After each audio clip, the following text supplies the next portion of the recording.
Hello everybody, and welcome back to the LJL officially unofficial coverage of the LJL 2020 Summer Split. I am still your host, Alex, otherwise known as Sexy by Mouse One on the internet, and of course I am joined by my illustrious Hapgood brother, duo of Initialize and Nymera. That's what they become when we do more than two. I actually start giving them a duo title because... We earn those words. You do. Yeah. You really do. Gentlemen, we just saw V3 Esports dismantle the idea that Sengoku Gaming had against them and denied them any opportunity, even with a gold lead. But V3 Esports are now facing off against Crest Gaming Act, and what's interesting is, well, they played against the same two teams in week one, that being Burning Core and Axis. Now, they won that first game. Where do they go against each other, and where do you expect these lanes to really go? Initialize Nymera. Let me think about this one. I think we've got to keep an eye on CGA's mid lane as always. I think Arya has been on a tear on new champions, looking really strong. Ace has had some great showings thus far, particularly in the 2v2 rather than the 1v1 with the junglers being involved. They might well need it, because Arya in the 1v1 is terrifying. Unica is new, though, and maybe the 2v2 gets turned around a little bit more, especially because the synergy between Ace and Boogie looks really on point. Okay. Yes, I mean, we saw Boogie dismantle Blank and Pyrion. Right? You're going to be going up against Arya. That is terrifying, yes, but Unica, we have had some questions of him, and he is a newbie, and there are definitely things to be exploited there. No, continue, Lexi. I had something else I was thinking about Unica, but we can touch on that later. We can touch on that in a moment. First things first, though, I'm really going to be interested in Ace facing off against Arya. We just saw Ace have a pretty reasonable game against Pyrion. Now, that was partly due to their jungle assistance, but playing this Galio seems like a pretty safe bet. You have to imagine that's going to be on the chopping block for CGA, right? There's a potential, right? Particularly if they're going to play the Galio Trundle kind of Bash Bros thing again, where the pillar forcing someone into the taunt and kind of slowing them for that. It's pretty rough. It's pretty rough. It gives you a lot of setup, and it means that Galio, with this kind of third summoner spell of Call Your Trundle over, is very impactful. I mean, however, you're up against Arya. Archer for V3 has 35% damage of it, 35% of his team's damage. Damn. Arya, as a mid laner, largely has the lower, mid laner tends to have slightly less damage than an AD carry, has 36% of his team's damage. He is absolutely pulling his weight. Jeez. This is going to be huge battle of the carries. That is a huge battle of the carries, and then moving over, that's going to mean that the jungle themselves in Boogie and Unica is going to be a very important contention for this game, and really where, in my eyes, a lot of it could be decided. I'm obviously going to hand this over, though, to our jungle man himself, Initialize, for this segment.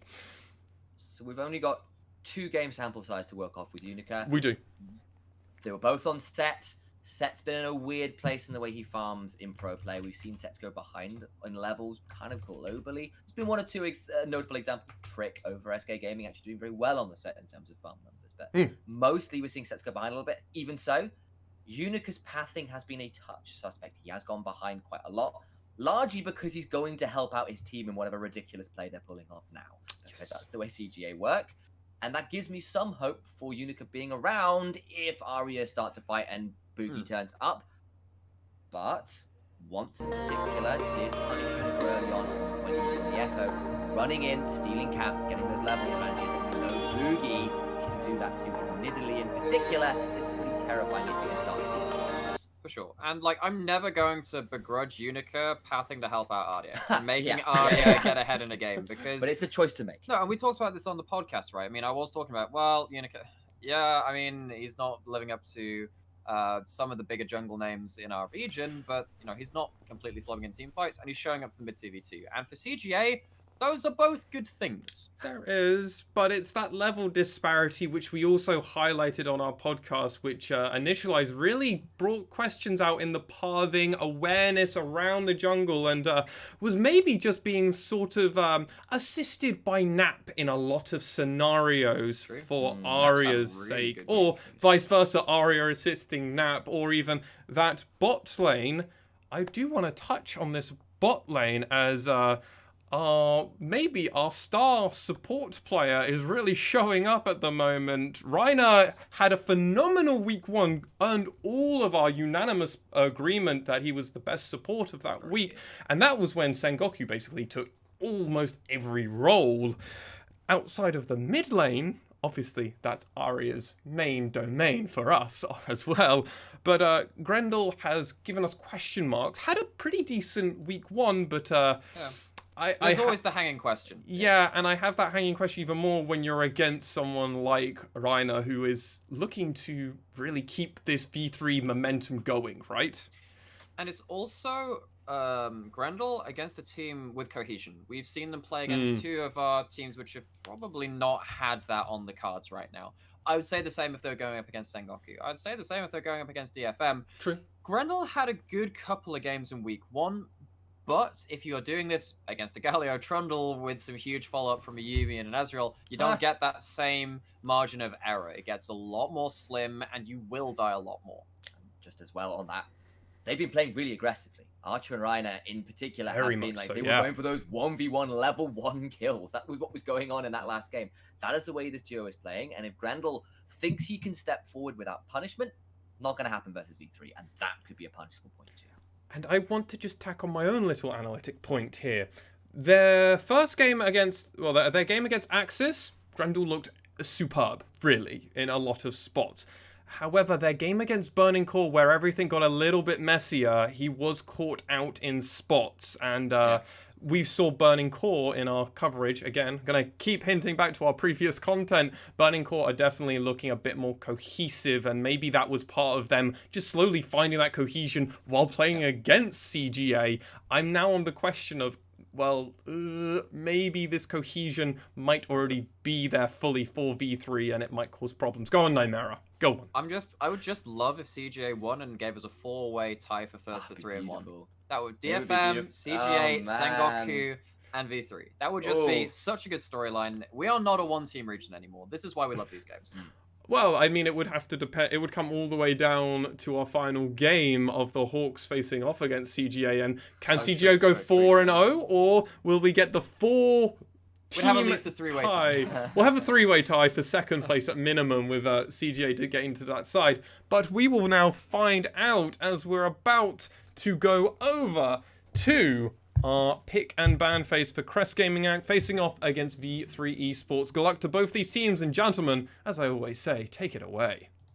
And we'll take it away. We shall. Thank you, Maswan. Good hosting as always. But it does leave myself and Nymera to get down to the business of casting this pick and ban phase. It will be Crest Gaming Act taking for the Rift for the first time this weekend. And they will be on the blue side with Nap, Unica, Arya, Gango, and Grendel. I'm trying to finish off the dirty work this week. V3 looking to go 4-0 undefeated. So once again, Paz in the top lane and Boogie, all-star MVP from Spring Split in the jungle, Ace in the mid lane, and Archer and Reiner in the bot lane. All right, bans are coming through thick and fast. It is going to be CGA taking away Boogie's carry options. Triple jungle ban. Nidalee, Graves, and Rek'Sai just nope on all of those. His Rek'Sai last split was terrifying. We know what the man does on Nidalee and Graves. Not a surprise to see. I wonder if V3 ban out Kalista because Gango is one of the best Kallistas in our region. One of the only Kalista players, it feels like right now. 2 of the 3 remaining S tier AD carries will be left up. In fact, 3 of them will do. V3 say, look, there's no point us banning away another AD carry because you're still going to be a handshake on one of them. We're going to ban away the set. Nap has been very good on that. Grendel's been good on that. And Unica has played 2 games on it himself. You are very correct in that. CGA then snap up, of course, one of these S tier AD carries and leave V3 to choose one of their own. Yeah, the Ezreal is picked up for Gango. It's safety. I want to say Yumi's unbanned.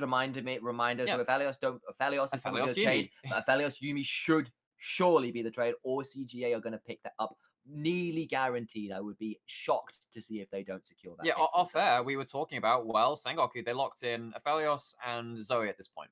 And you could do this. Ace is a Zoe I mean, player. he's a Zoe But player. then you give over the Ezreal Yuumi. Aphelios Yuumi is still a fine duo. There are some things which can punish it, but Yuumi can be punished pretty much by anyone. I would really just not want to give this over to CGA. You can still lock in the Zoe potentially as your third pick. Of course, giving that over to Arya might be a bit of an awkward moment. The LeBlanc's still open for you instead.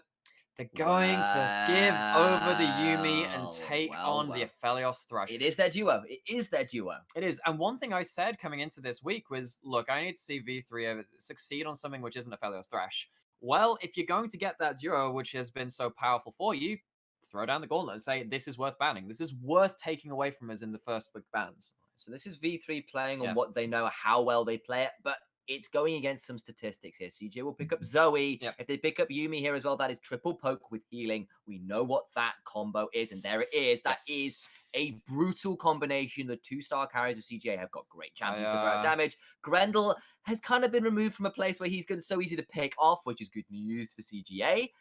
I hope V3 know what they're doing. I hope they know what they're doing here. This is a deliberate choice, so we have to see that they do, or this is going to be trouble. CJ are pretty happy with what they've got. V3 definitely gone towards what they know, and Boogie will lock in his Lee Sin. All right. So, difference between this and the Sengoku game, V3 have themselves an early pressure jungler. This is not a game. You're not waiting for certain points in the game. You can immediately run down bot lane and start making a forest fire. Just like only you can stop forest fires. Well, Boogie's going to try and stop them. Start them, rather. Yeah. Burn it down. It's also worth pointing out we saw some good play out of Enty in the last game on the Thresh in the 1v1, because actually he started Flay and flayed the Yuumi out of attaching, which looked pretty great early on. The Ignite turned it around from Archer. But that kind of thing is what you can do. And Archer and Ryan are definitely going to be looking to pressure forwards. They can get the shove in early, and we know they love their tower dives. You could see the Lee Sin turn up bot and try and destroy the bot lane 2v2 before it begins. So CJ banning away Ace's comfort champions. They banned away the LeBlanc. The Jace is still available, which he plays. However, that would index a lot into AD, particularly because there aren't massive amounts of AP top laners unless you can play something like a Kale. You could ban away the Galio. I think Galio's probably a good ban here. They're banning away the Wukong instead. I like this. I don't mind it, but then Paz also plays Ornn. They're still going to have a team fight top lane, and now you're giving them another wombo comp where now they can just peel for the Aphelios. And the last time, that was part of the problem. Aphelios could not peel a Galio, a Trundle, and a Wukong diving at him.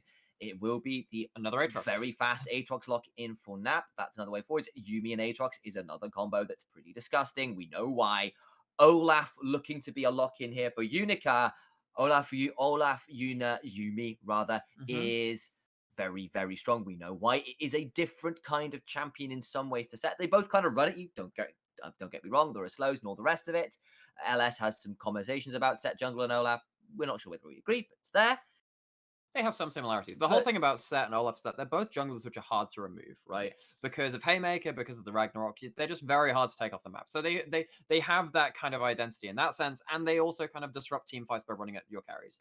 These three will lock in the Karma mid. I absolutely love this. Karma is a massively strong pick right now, particularly when you have an S tier AD carry. You want something to boost that up. You want something to keep that safe, and V3 potentially having some ways to disengage from this Olaf now. You put the shields on, you run back. The same with even if the Yuumi's on him.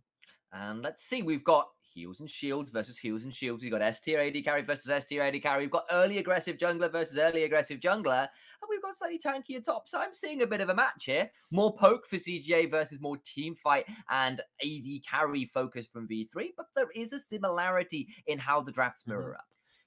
There is a lot to be said about that. Paz coming back onto the Ornn. I've said in the past, the LJL's not particularly an Ornn region. I think particularly when you look at the likes of, Nap and Afferman, and these guys are not the best Ornn players. However, you look at V3 in their recent match history, they still index towards that Ornn quite a bit. I'd be interested to see how that affects a lot of these team fights, particularly with that Zoe being one of the less mobile mids. Of course, you got your ult to dodge out and some skill shots, but you're still going to return to that one portal pad. But so, Arya, on Zoe, we have seen what he can do on this pick. He is destructive on the Star Child. It is a lot of damage. There's another supportive pick from Ace, though, and again, you can just Q the back of the minion waves and roam. Like that's absolutely doable for Karma. She doesn't need a lot of damage to be able to mantra Q and destroy minion waves. That's what she can do. And then you roam with the Lee Sin, and you can be dangerous. Also worth saying, for me, Eunuch is not on set. He is on a champion that needs to path well early, get things done early. This is a big challenge for this guy versus a player like Boogie as well, who's going to be looking to do the exact same thing. I am curious to see how well he does. He's stepping into a big role in a big match. I also really want to see Boogie's Lee Sin win right over his career, because he's had some really high stats on a lot of different champions. What is he with Flash Wolf junglers and Lee Sin, man? I know, and he's Boogie, of course, he had that one loss on the Lee Sin versus Rascal Jester last split, when he played into the Sejuani Lissandra. That was awful. Completely locked him up. There isn't nearly the same amount of denial from CGA's team. No. That's kind of what I'm worried. I think that Boogie will have the priority lane in the FLS Thrash. That will be priority over in the early game from Ezreal Yumi. They don't lose farm, but they don't push the wave as fast. That's what I mean by priority. So then Karma will be able to push early versus the Zoe too. Although that's slightly more muted because Paddlestar alongside the more Sparkles passive does. It's not bad. It's not bad. It's not bad in its own way. They'll have shove in bot lane potentially, actually, as well. Just because. Yes, that's in fact the first. I am so sorry. I completely started. I was so focused on the Lee Sin Olaf interaction, thinking, "How is this going to work?" That I was distracted. I'm sorry, my friend. Wow, I'm just not worth listening to. No, clearly. Wow, you're not. I'm more interested in players, man. It's just players, not casters. Oh, okay. Come on now. All right, I'm sorry, dude. You're right, though. You were very. Right. I am right. Yeah. Thank you for acknowledging that. But yeah, so Boogie has something to play around. So now, instead of last game, there's only so many parallels to draw between the V3 Sengoku and then this game's drafts as well. Boogie has early aggression to play with. That's one of the first things I said as soon as that pick was locked in. It's like, okay, maybe you can start abusing this Ezreal Yumi, because like the last game, one of the problems was you couldn't really displace the Ezreal Yumi besides some 2v2s, and they went even. I think the other thing to point out with this draft is it will be all eyes bot. Top's going to be relatively uninteractive, I imagine. Or we've seen Aatrox enough to know kind of how that plays out, unless junglers decide they've got a bit of a glance in early with people shoving too far. Mid lane is going to be wave shove galore. There isn't much kill threat there unless Sleepy Trouble Bubble lands without shield available. I mean, Karma is not a kill pressure champion in herself and has the Inspire Shield too. And of course the Alt W as well if you get in really close to restore some HP. It's hard to solo kill out a Karma. She'll probably be taking the teleport, not the cleanse. And you probably don't take the spellbook either. Bot, probably. You can take or time walk. I was thinking time walk, but biscuits might work. You'll probably take biscuits are fine. You take area as well as your primary to increase your shield. You're probably not going to be taking the spellbooks. True. Not summoner. Rune keystone rune.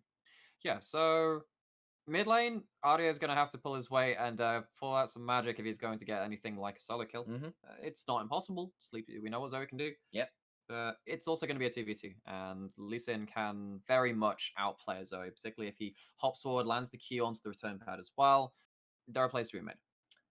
I think the way I see this game playing out for both teams is mid laners want to shove, then roam with junglers to bot lane and get things started down there with teleports coming in. It's kind of how I see it.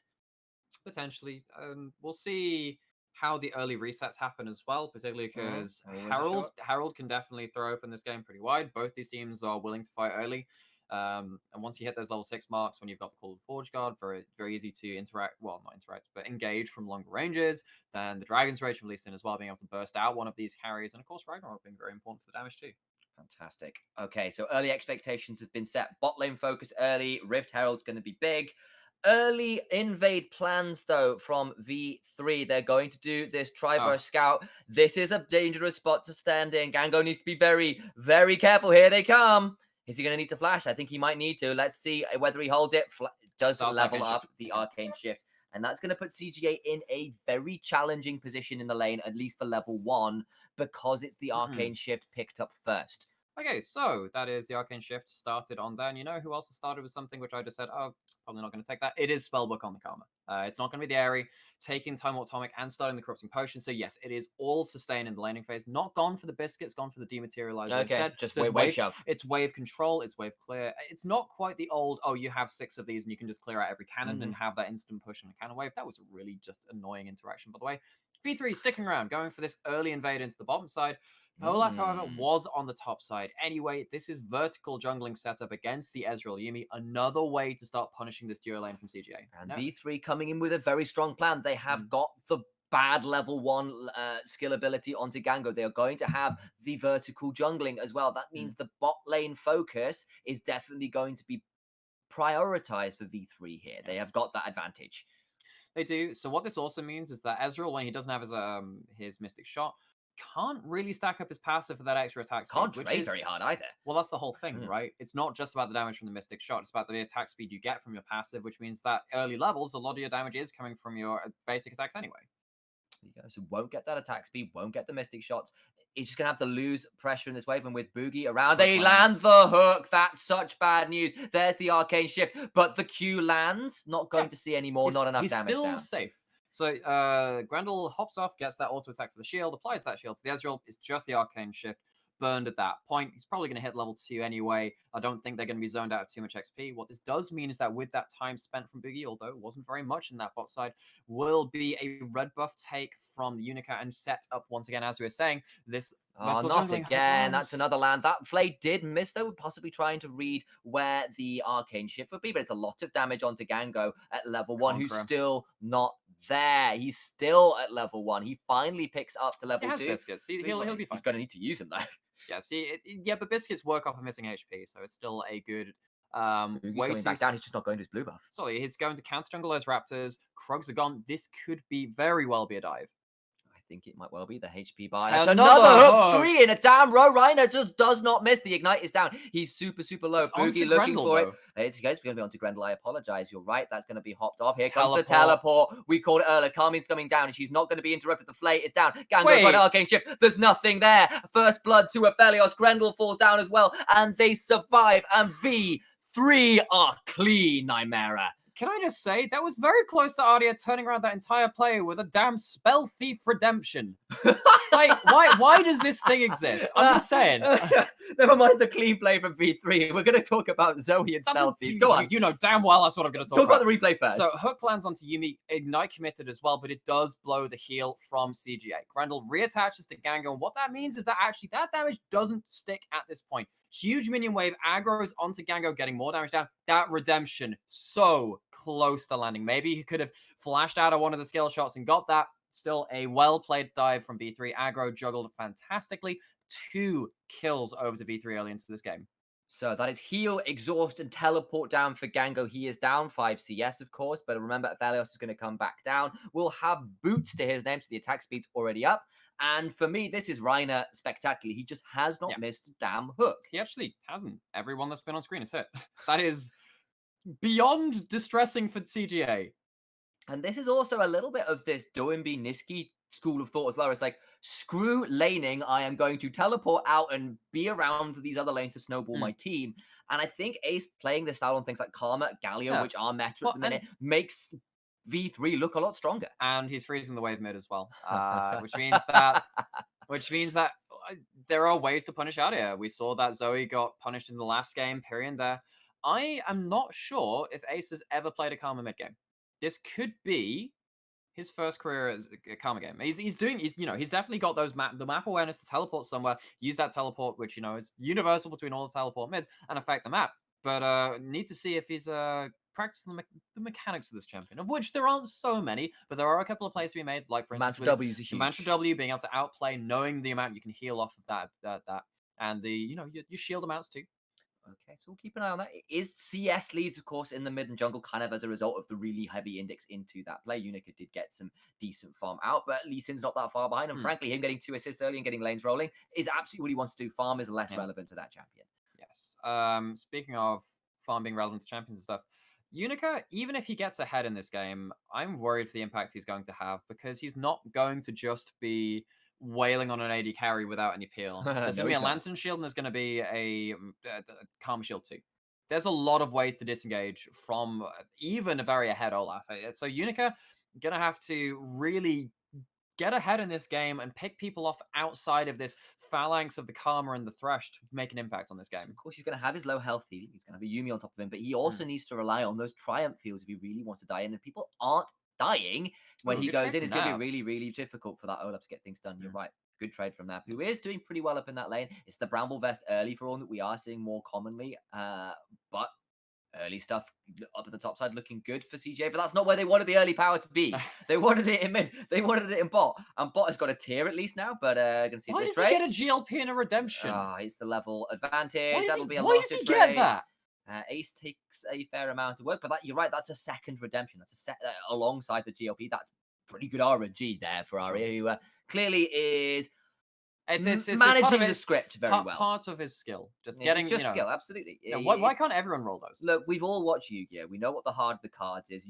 Aria is playing the anime champion. He gets the anime RNG that's all about faith and belief in the heart of the cards, or the heart of the spell thieves. I'm pretty sure I've made several Yu-Gi-Oh references on the LJL cast before in last week, so I'm not going to go indexing into that again. I'll do it for you because I believe in the heart of Aria's RNG cards. Yeah, and he picks up the blue buff as well.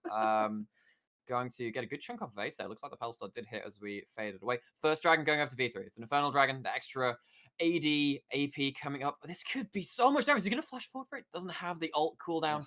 Flash away from Ace. Is he teleported into lane and just lost all of his HP already? He did. He teleported into the Sleepy Trouble Bottle. The redemption was there as well. And Ace is like, well, this just sucks. Okay. So worth noting, Ace has played Karma before. He played it twice in summer 2019. He won both of those games, one versus Dasher and one versus Ninja. So currently 2-0 career over this pick. That's pretty good going. And it's looking like a pretty good option here. Of course, Aria playing very well in the lane. That's partly because of ridiculous just RNG a casual 20 CS up though, regardless. Yeah, that's that. I mean, again, we spoke about how Ace doesn't need to be winning the lane per se, and he's going to be roaming down. They're actually switching lanes because they're going to go towards that early Rift Herald. We called it. The reset was there. We're looking at Naps coming back to lane as well. The bot lane is going to back from Gango and Grendel, but they're not going to be there in a particularly appropriate time. Ace has gone bot lane to pick up that wave. So it'll be a 4 versus 5 if the rest of CJ can get there. Aria, Gango, and Grendel just aren't there right now. I think this Rift Herald goes down before they Sure. And this is one of the things when we're talking about this time period of the game, right? When you've got first resets coming in, when you've got the first objectives to be fought over, a lot of it comes down to resets. The superior reset comes in from Archer and Reiner. Aria goes back out of the mid lane, gets a good amount of damage down, but this is inconsequential. It doesn't mean anything. Archer's still probably going to reset anyway.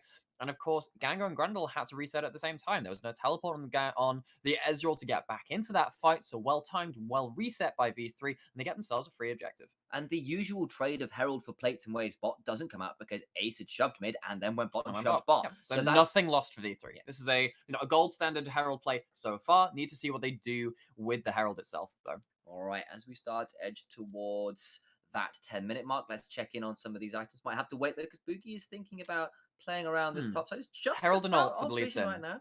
He has got Herald and ult, but that means he's got no ward hop available, remember, which is always a bit of a negative here. Hop to an ally, though. The Forge Guard, though. Hop to the ally, forces the flash out of Nap, who has been shoving pretty hard in this top side.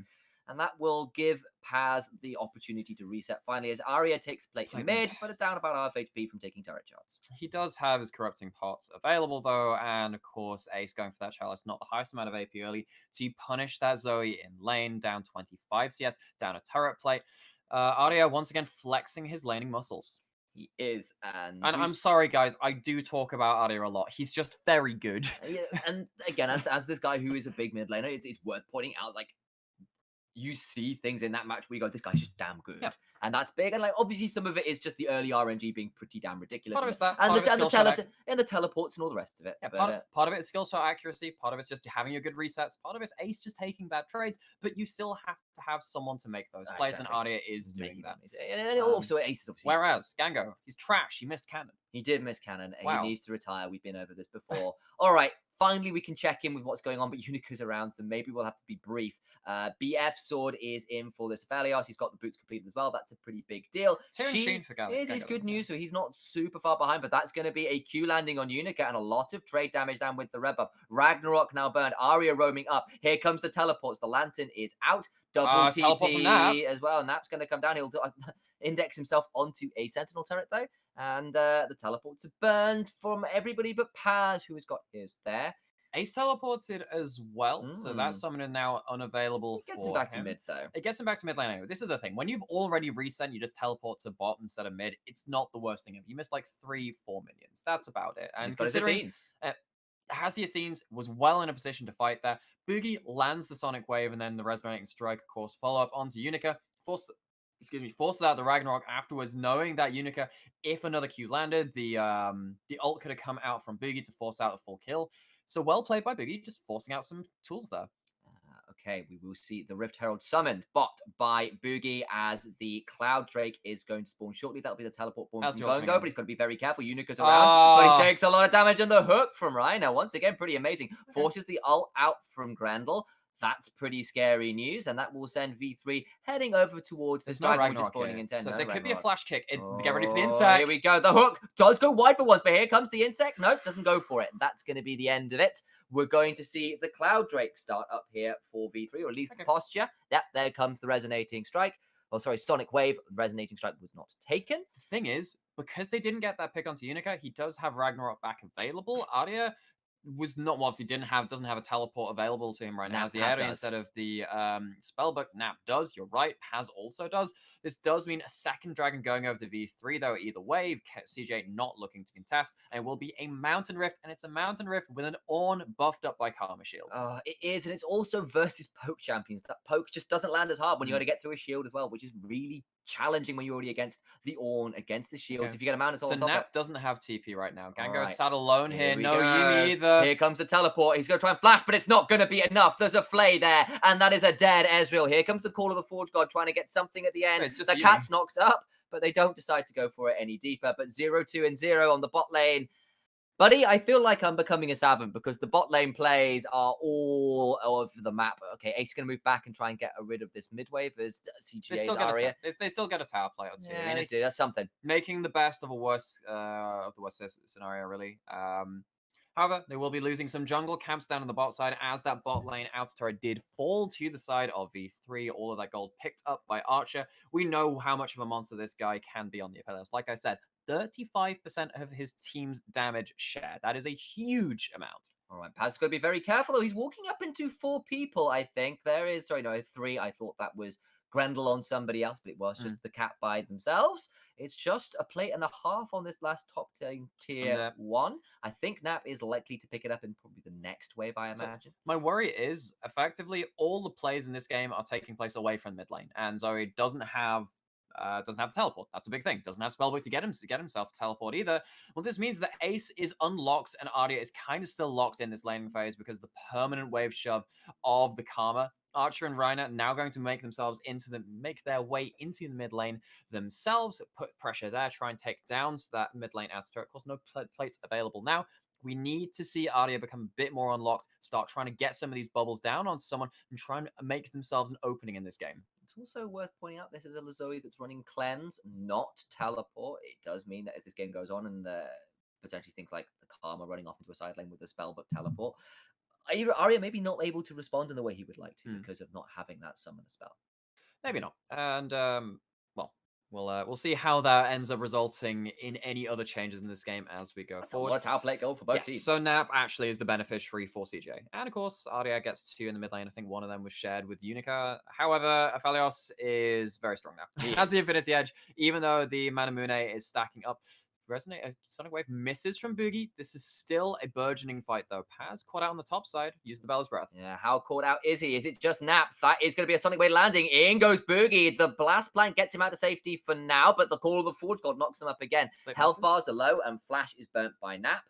That is going to be the end of the fight for now, but V3 start up the Herald, and I think with resets Ragnarok required, down, I think V3 are going to get this one uncontested. But wait, maybe Archer in trouble. They're trying to get onto him. Here comes the final chapter. He does flash away. Okay, so Archer loses a summoner, all things said and done. Potentially something to abuse later into this game. Of course, it might not be so easy for the Olaf to get onto him anyway, because, of course, if Thresh is around, that Lantern is so pesky for that jungler. Well, with Spell Thieves and Zoomies, it's the heal as well. The heal Another gun. Like, there was summons. no way for Archer to run away from that very speedy Zoe. And that nearly threatened Archer's, well, it did threaten Archer's life. We can see the big gold lead here at 15 minutes, or just past. We're looking at a 2,500 gold lead. We've seen where the items are at. this Aphelios is very strong. CGA have got gold onto Nap, and that's great, but this Aatrox wasn't supposed to be the hard carry. It's supposed to be Gango on this Ezreal, who is a long way behind where he'd like to be. Like the major vertical jungling's a big thing, right? Yeah, vertical jungling was a huge thing. And despite the early CS lead for this Olaf, it's gone now. This is Lee Sin, who's gone pretty well. It's 1-0-2 as well. We needed to see that Lee Sin get snowballed if he wanted to get things done. It's on the way to a Black Cleaver. Yeah. I think the thing about having strong side on the bottom side of the map is that it's just much easier to counter. Are you going to get big shot on a Pookie? Sleep over the wall, max range paddle star. It's a lot of damage. It is. That's one way of putting it. Boogie's going to go over to his Krugs and probably heal up using his second W active. Iron Will. Iron Will, of course. Safeguard after Iron Will, Safeguard Iron Will. And it's Cripple and Cripple's the second one. I forget what the first one is. It's the thingy that slows people down. I think Cripple is the second part. It's like the dragon. It's the palm strike into. Possibly. I forget what the first part of the E is for Lee Sin, but there we go. Anyway, kind of going back to more on what we were talking about in terms of this game and how Boogie's managed to stay ahead. Part of it is due to the team's efforts in counter jungling. When you have strong side on bot side, your AD carry is much easier. It's much easier for an AD carry to start counter jungling Krugs, particularly when you got the Aphelios as well. A lot of early damage. We saw the Crescendum turret with the Calibrum rifle just take down those Krugs very, very quickly. And of course, Boogie was counter jungling the Raptors as well. Whereas CJ and Unica, while their first clear was fine in terms of the camps used, they didn't manage to really keep that on for longer into this game. And now we see the Dragon, Mountain Dragon up. This could be third Dragon for V3. Herald was summoned mid as well to get a charge. Didn't take the turret, but it does by V3 positioning in the river. The hook does miss, but the Paddle Star does not. Ace taken pretty low, but he's got Honey Fruit to come and top his HP bar off. V3 still looking to get over to this Man Dragon. There is the Speed Shrine available, which is making Vision Denial a little tricky. Arya still trying to throw out those Paddle Stars. Does land that Sleepy Trouble Bubble onto Reiner there, who's taken pretty low, but that is a Mountain Dragon secure. That's third Drake now. They're on to Manasol point, but the fight continues. Paz going in, taken very low, might trade his life, but no, stays alive, and Boogie picks up another kill. Gets a kill onto Archer for his trouble with it as well. It's 2 for 0. The health bars are low, but remember, Ace is healing people up with that Athenes. The Moonlight Vigil did miss, as my color caster notes, but that will be Dragon and 2 kills to V3. Another fight win. And yet nothing can nothing is capitalized on for CJ. A lot of damage comes down, but Karma gives you the staying power. The Athenes is in there, much like the Yuumi, of course, we say that. But as a solo laner, level 11, Ace has so much impact in this fight. I'm going to go back over the replay, and basically CGA are angling themselves for a steal. The sleep lands onto Thresh, but that's not the important thing. There's no follow-up damage. All it stops is a hook coming out slightly earlier. Gango is not dealing damage very early into this fight, and Paz has a wonderful Call of the Forge God to delay that fight on the side for V3. Boogie comes in for the Resonating Strike, flashes away very swiftly after, and Archer follows up with the long strike of that Calibrum, and that's it. Pretty much that's fight over. I felt really bad for Unica there. He flashed for the auto attack that Lee Sin was going to put after the Resonating Strike, but he was already tagged by the Calibrum Q, which meant there was the long-range auto attack from Archer that came through to secure it. 100% kill participation for the jungle and bot lane of V3. 2-0-3 for both the Lee Sin and for the Aphelios. That tells you that V3's game plan is going to plan. It is going to plan, and CJ at least have that Muramana now stacked up onto Gango. Looks like he's going towards the Triforce this time, not the Iceborne Gauntlet. Will take more gold to reach that. However, will be at a larger point of power once he does. Of course, having the Karma and also having the Ornn means that the damage profile from V3 is a bit more diverse than Sengoku's mainly AD profile from the last game. So the Iceborne Gauntlet maybe not bringing up quite as much value. All right. 3,000 gold lead for V3 as we crest the 20-minute mark. We've seen some of those items. It's still a bit of a lead here for Archer, but there's items coming in for this Ezreal too. You know, not quite at a Trinity Force yet, 1,500 gold away from that. He has good damage, you know, just half health Archer if he hadn't had the shield. But he does have a shield. And the Athenes is completed for Karma, and that's all that really matters right now. Lee Sin's got a Black Cleaver complete. Those are scary things. Going to see the Call of the Forge God come through. The turret in mid lane is the target here for V3, and it will go down. Maybe Nap's coming for a flank. The final chapter is burned. They're going for the engage. It's looking pretty good. Paz taken low, but that's a good turnaround now, and Paz still survives. How on earth is this Ornn alive? It doesn't matter, though, because Nap is dead. Paz is not. But Archer going forward. That's a man with an aggressive mindset. He doesn't quite get what he was after, but forces some summoners. We're going to see the trade onto the mid lane tier 1 finally completed, and Reiner blocks the Paddle Star. Arya does damage, but it's still not enough. And this reminds me a lot of Spring Split CGA when they were struggling. They just can't capitalize on so much was happening. They're trying to outplay, but the outplays are not coming easily to them. V3 are on the same page. They know their damage limits. The Karma is coming up massive right now. And it is 6 kills to 0 right now. No matter what CGA do, they just can't get their damage to stick. Ace teleports back in, forces the Spellbook, or Spell Thief rather, flash, because of course that was picked Wow, up. it forces that one thing which They would have just gone in a wanted- couple of seconds Wow. anyway. That's the best play I've seen this game. And, you know, it speaks a little bit to just that edge of gold advantage that V3 do have. That Ornn is surviving when there's a lot of damage thrown at him. And it's also- Archer is getting away with murder with his really aggressive summoner's use. Also worth noting, you know, of course, this is the round 2 matchup from playoffs. For the last split, we saw CGA go 5 games versus Rascal Jester and also go 5 games versus V3. However, against V3, it didn't end up with them winning. Adia solo carried a handful of those games. However, against Archer and crew, Boogie having his, his Nidalee loss, that was pretty unfortunate for him. But, you know, CGA had ways to beat V3. However, V3 ended up adapting to that series. I was wondering if in a best of 1, this could go CGA's way if they'd come out firing. But honestly, V3 looked on top of the game.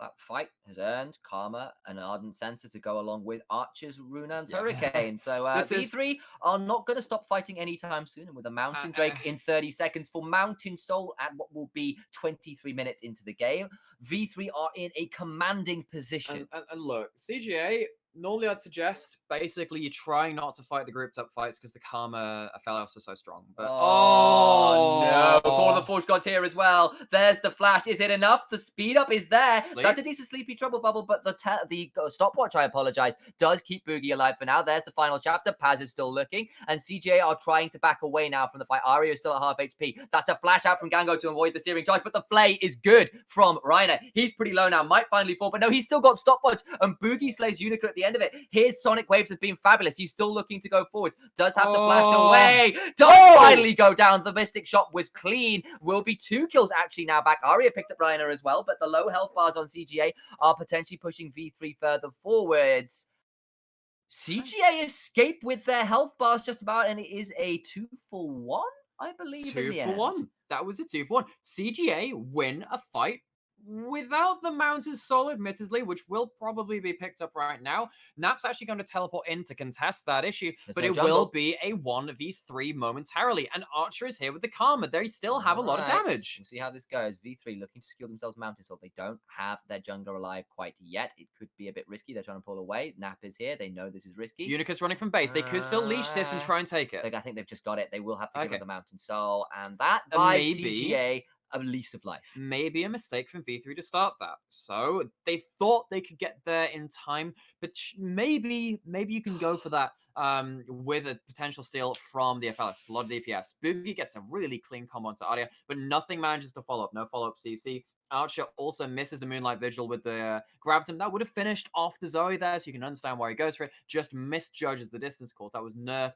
quite a few patches ago now. And then the fight kind of continues in earnest. A lot of the big initiation tools have been used from V3 already at this point, though. Unica goes down, really had a quiet game, not achieving much so far. Boogie hops over, flashes away, but then as he's following the resonating strike, gets hit by an Ezreal Q. We're going back to live, though, because Baron's been started by V3. Unica's trying to find his way away, but the teleport is coming in behind. Let's see how this goes. Can he escape? He does have flash, does have Ragnarok, may be forced to burn them. There's the charge, there's the Ragnarok in response, prevents the knockup. But Aria over the wall is caught. He's got not a lot available. Finally goes down. No escape for that particular player anymore. And the cat follows, was on the mid laner of CGA, and there were no tools left to save them. They burned them all in the last fight. And Boogie this time is not denied. He is not denied, and there is rest for the wicked. Apparently, Aria sent to the death chamber. CJ sat at a 2-9 scoreboard, and they're facing down against a Baron, which will give V3 a run of the map up until this next Mountain Dragon Spawn. And that's when we could see that Mountain Soul coming in, which is so important, because Paz has already got that 1 stacking resist onto that Ornn, and Ornn is just already so very tanky. 5-1-4 for this Lee Sin, by the way. This is, we've heard some people say, you need to have your Lee Sin credentials if you want to play this champion in the current meta, unless you're in the LPL where it's just nuts. It's been a bit of a mess in the LEC with certain players, unless you're named Shadow. It's been a bit of a mess in the LCK, unless you're potentially somebody like Clidden. Even then, it's a bit of a question mark. Boogie definitely has got like the gold standard, the black credit card with the Lee Sin credentials available. Like, this man is so damn good. The Lee Sin like Centurion Club. This guy Oh. just knows how to make plays on this champion, and you can see he can just see the openings in each of these fights. And it's something which is really difficult, right? Because while you're trying to communicate at the same time, but trying to communicate macro at the same time while looking for the micro is something which is very underrated in competitive League of Legends. Something which is not easy to do. And I mean, in fairness, Boogie's done it at the highest level of play. He's gone to MSI, gone to Worlds with Flash Wolves. He's here in the LJL, and he's making it work for the second split in a row here. He really, really is. And it's also just sort of saying that actually this guy is the same level as Arya. Like, he is really fed. He's 5-1-4, got great farm numbers. He's not at the same level as his own solo laners, but it's always a scary thought when a Lee Sin is this fed with the same level. So you can just blow people up. He can start pulling the 1v1s off the Lee Sin that is not fed, just falls behind and dies if he takes those resonating strikes. However, he's currently level 13. He's ahead of Gango, equal with Arya, and also 2 levels ahead of Unica. This Sonic Wave lands onto Gango, forces him back, and means that with the Baron buff, V3 is starting to roll through these turrets. The turrets are falling. It's a 2,000 Baron power play already. They're breaking down for the second inner turret here. The top lane inner turret is still available, but Arya is going to push that out. But that, with no teleport, it does leave V3 to siege onto this mid-tier 3. Half the health bar is gone. Make that 2/3. Archer steps forward, has all the shields he could possibly ever want. Sleepy Trouble Bubble does miss. It was a nice angle for Arya, but because it doesn't land, that's tricky. Archer kind of stuck behind the ruins of the turret there in a bit of an awkward position, but finds his way to safety eventually.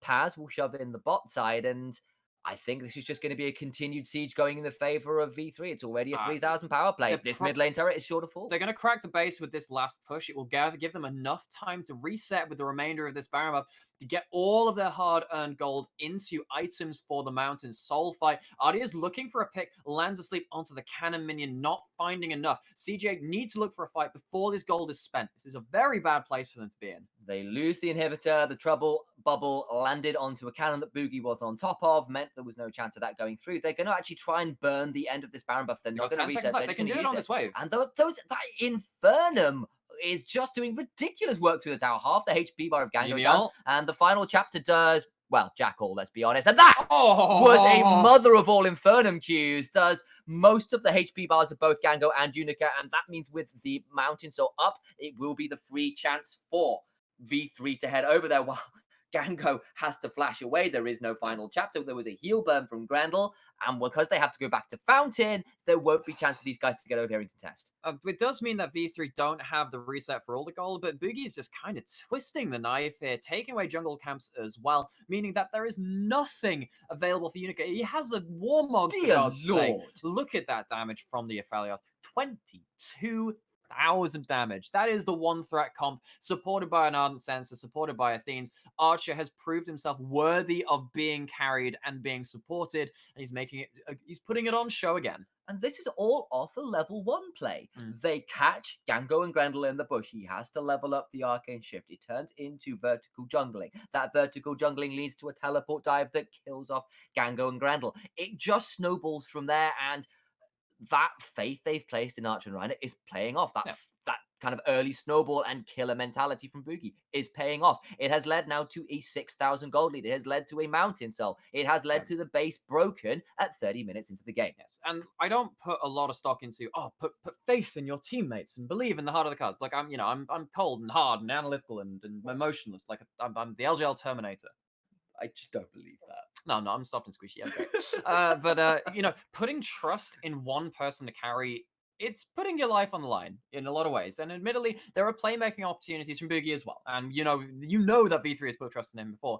But to put it into this debut mid laner, Gango going forward, Reiner's in trouble. He got hit by the Sleepy Trouble and does fall. They've gone pretty deep for this though, and Boogie's now looking to turn around the aggression. Grendel goes down. He was caught off the back of someone. And Archer is fighting. He's hitting so many items. He's got a Molten Edge, by the way, as well. And that damage, Aphelios goes for the flash. And the 200 years of time in the Death Chamber come through. It's a 4-for-1. They get a pick onto Reiner, and Reiner laughs his way to the Death Chamber, knowing his duo lane is there to destroy what hope CGA had left of winning this game. They'll win this one at 31 minutes in. It's just Unica remaining, and the Olaf might find a glorious death, and that will be all available to the new jungler. Forget about putting your faith in the heart of the cards. This is Archer. Obliterate the Nexus. Falls V3, 4-0, undefeated 2 weeks in. And as we come out of this game, once again, we have a lot to recap. So to aid ourselves in that effort, we're going to go to a quick break. Join us soon.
Hello everybody, and welcome back to the desk. I am still your host, Alex, otherwise known as actually go by Master One, and of course I'm joined by the most handsome duo, the Hubka brother duo that is Initialized and Nymera. Gentlemen, we just saw CGA and V3 face off. They had the same opponents in week 1. It was not the same in week 2 when they faced off against each other, and V3 began off looking strong in that level 1 face-off, really. Yeah, for sure. They had a late invade, which set up vertical jungling. They put Ezreal Yuumi just chucked him under the bus, and they said, look, you're not going to get a free lane. Sengoku didn't manage to do that. V3 showed that they knew that they could put behind this all-powerful duo, and a lot of it started from that level 1. I think just looking at that level 1, the fact that it was the Ezreal who couldn't start Mystic Shot because he stayed in the dry brush. Yes. There wasn't a water, they stood in it, they got invaded on. He starts that, the vertical jungling comes out, the dive with the teleport from Ace, who just sacrifices the mid lane, says, screw it, I'm not going to turn up, I'm just going to turn up, shield everybody, get them out. They get 2 kills for none. The snowball continues. Archer is put in an absolutely massive lead, and they win from there. So let's really kind of explain what we mean by the vertical jungling and really how that really made the game just continuously momentum into V3's hands, really. They just never let anything up. I think CGA only were able to take 1 turret, whereas V3 had 3 dragons, all the turrets, so much gold. It was just so hard. Only Nap was able to do much, really, against them. Sure. And that's kind of Nap was technically the beneficiary of the vertical jungling. Yes. This is why we talk about terms within professional League of Legends, strong and weak side. If you have vertical jungling, what that means is that your jungler is not clearing both sections of the jungle on your side of the map. You're clearing one on your side of the map and then the corresponding kind of like equal connecting side on the other side of the map. So in this case, Uniker takes his top side blue quadrant and then goes over to the enemy red side quadrant, and then the opposite happens for Boogie on the Lee Sin. What that means is that the Lee Sin has a lot more angles to play with to gank the bot lane. We saw him come in multiple times, early dive onto bot lane, and it meant that this bot lane of the Ezreal Yuumi just could not play safe. It couldn't play safe when Ryan was landing every damn hook as well. Like, no, that doesn't help. Miss. Man does not miss. That is why he is being interviewed, and I believe he was the player of the game on the official stream. So I think credit is worth for him on that one. A lot of important hooks, especially in that early part, to really juggle the turret aggro. That level 1 where he basically did the first play, so he 3 just in a row. Exactly. Did it over and over again. Really well played by that bot lane. But I think we touched on a very small point in that. I think it was Nymera that said it, and in Uniker was the beneficiary. The problem is Uniker didn't have much of an impact at the beginning of this game, and he is on Olaf. We know he's a farm jungler, but was rather quiet, I think is fair to say. Yeah, so obviously you have Nap on the Aatrox. We talked about, he can do some stuff, but against an Ornn, it's a very nullifying matchup. So honestly, the one person with agency, right, is Uniker on this Olaf. And the one thing I can remember from him in this game is trading his ult for Boogie. Well, no, he just uses his ult to escape Boogie, take a good trade. That's it. He did basically nothing on this Olaf. He fell behind in levels, fell behind in farm, and did very little in team fights. Started off with a bit of a farm lead because of what happened on the bot side, but that was it. It didn't mean much because Boogie got 2 kills and 2 assists rather, and eventually he catches up because Uniker can't stay in his jungle anymore because the towers go down and Boogie's strong enough. And it's also, I think, a bit of credit to where CGA's game plan falls apart. They wanted to do what V3 did. They wanted to roam with the Zoe and very Olaf true bot. actually. After the vertical jungling goes the wrong way, they're like, well, we can't play on the side of the map we set up for. What on earth do we do? And the answer was try and poke Ace out. Ace doesn't care. That was all they could really do at the end of it. I want to touch on something that we also mentioned where, they weren't able to do much against Paz on that Ornn. Another part of the map that I was very impressed with the play was Ace on this Karma. Again, not really pulling much agency because they played so much around this bot lane because that's where the kills were set up for them and that's where they played around. Yeah. Ace played such utility as did Paz, and I really want to throw this to you, Nymera. Go on. Yes, because I have many things to say. You do, I know you do. It reminds me of Prime Huhi from NA. Ooh, actually, yes. In a lot of ways. Huhi's Karma mid was an interesting experience. He made it look like you could actually miss a level 1 Q ult. That was things. But no, so Ace didn't necessarily not in that way, I guess. Yeah. Wow. So I'm sorry. Ace. Just stick him under the bus. We were setting you up to be praised, and Nymera's like, no, I will decapitate him. So no, Ace. Top 10 anime betrayals. Ace was falling behind 25 CS in lane. He was blowing summoners, and it just didn't matter. He dove bot. He got the kills for the important people. He came back to mid. He lost like 2 turret plates. Okay, that's whatever, right? But you're doing that to get pressure elsewhere. And once he hit Athene's, once he hit Ardent Sensor, he'd reached his point of power. The poke from the Zoe just meant very little to him. He could wave Glyph for forever. He's found his role in this team. And what a role to find. He found that kind of utility with the ults through Rumble towards the end of the spring split and going into playoffs. And I think he's reprised this role with a Karma that he used to play in that summer that we found out about. And it's going to be interesting if there's a few more champions he can work into his repertoire, as well as also having a rather deadly LeBlanc and already. So maybe this is the versatility. His Syndra is very good. So are we seeing Ace maybe really coming into this team as well? Not only finding his place, but also a voice. I think what it is for me is we've always said this with Aces is what is his effective champion pool? We know what his fullbacks are in the Zoe and the Jace, and we're not all that impressed with them. Their fullback, their comfort, but their actual effectiveness is sometimes a bit limited. Yeah. The champions he is playing at the minute look like they are having massive effect. He is willing to teleport with Karma Bot, lose, sack a wave, sack 2 waves, but get 2 kills. Galio the Galio looks good. Oh, the Galio, yes. Well with Bugio.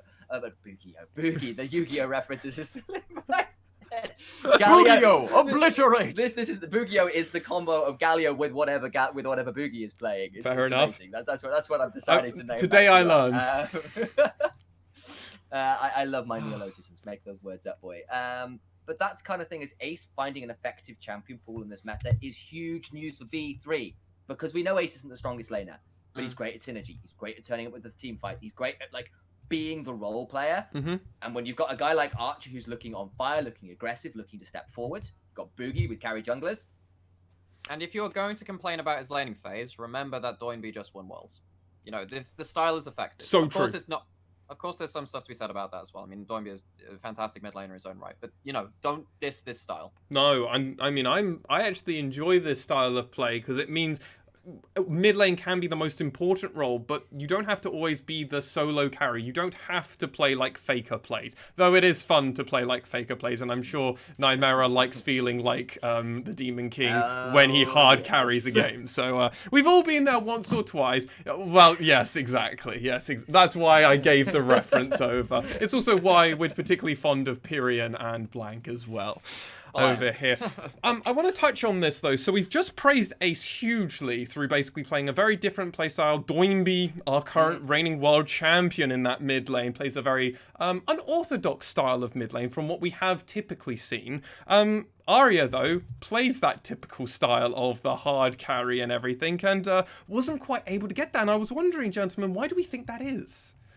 CGA only play grouped up fights. They skirmish. Yeah. They play grouped up. They do not ever want to spread the map. Ever. They don't like doing that. They love skirmishing and brawling. You can't do that into heavy peel comps with stuff like Lulu, stuff like Karma, stuff like Lee Sin even that can disengage from Trundle as well.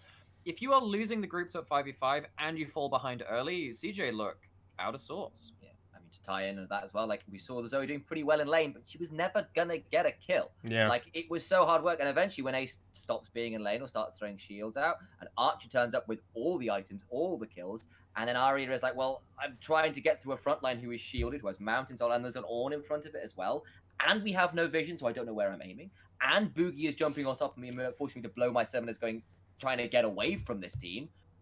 What do you do? Yes. You pick Syndra. You hope. Yeah. I believe Syndra was banned, so I don't think they had that opportunity. That's exactly the point. V3 they've noticed what they need to do in draft. Yeah, and I think I want to end this on that man that had the absurd damage graph in Archer. He had a phenomenal game. You mentioned on cast he was our rookie of the spring split, and sadly he's not a rookie anymore because my god would he already be high in contention for already taking it down just through these first 2 weeks of these very strong performances. Can we just have a quick run through and just gush over how good he played this game? The guy's a hyper carry. The guy knows how to play as a Phalios. He knows how to play as Ezreal. His champion pool is completely matched to this current meta. His team trusts him. He is carrying when given the resources, and that is dangerous to the other LJL teams. Yeah, and I think it's also worth pointing out that V3 is very good at facilitating players. If Boogie's on the Nidalee, they all facilitate him. Yes. If Archer's on the carry, then they all facilitate him. We saw Reiner got the man of the match for the official stream for good reason. He lands every hook, he starts the dives, Boogie turns up, the teleport down. They know how to get a player snowballed. And when you've got someone like Arch who loves to play forward, loves to play aggressive, that's good news. We've seen it when it goes wrong. We've seen when he goes 1-6. We have. But if it works and the way the meta is currently funneling a player, so to speak, getting a player snowboard, that's great for V3. And we used to say, in Boogie we trust, but now I believe we're hitting the era now with 4-0 and leading the table, and no one else can match them. In V3, we now trust, as all the members prove to be trustworthy in their respected roles. We're going to take a very short break here over on the LJL Officially Unofficial stream, bringing you coverage of the LJL 2020 Summer Split. But we'll be coming back with our final game of coverage, and that's going to be the Fukuoka SoftBank Hawks Gaming facing off against Crest Gaming Act. Don't go anywhere. We'll be back very, very soon.